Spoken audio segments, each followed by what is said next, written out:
How to use Google Assistant AI in LG TV. So this is my LG TV and I just need to go to menu from my TV remote and click on all settings. You can see I will select all settings from here from my remote, and after that you will get certain options and you will get an option to select AI as well. You can see there's a picture, sound, programs, journal, all these options are showing here.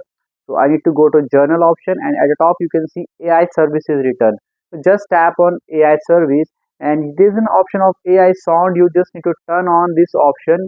Then you need to go to voice recognition. You need to click on voice recognition service.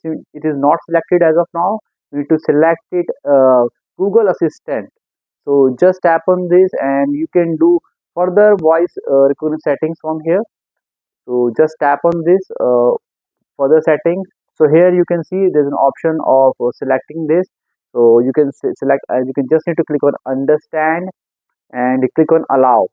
Just tap on this allow and you need to enter code and sign in code you will get on your email ID. So scan the QR code on your phone camera to go to the Google Assistant device. So it is very easy, or you can enter the code. You can see this is a scanner now showing. You can scan it from your phone and you can simply connect it to your Google Assistant. I hope friends now you will be able to scan it. It's very easy. You can simply use your phone camera and scan it, and you can also enter the code in your phone. So if you face any problem to do this activity, you can comment below and I will definitely give you reply. If you find this video helpful, just hit on the like button and also subscribe my channel for upcoming videos.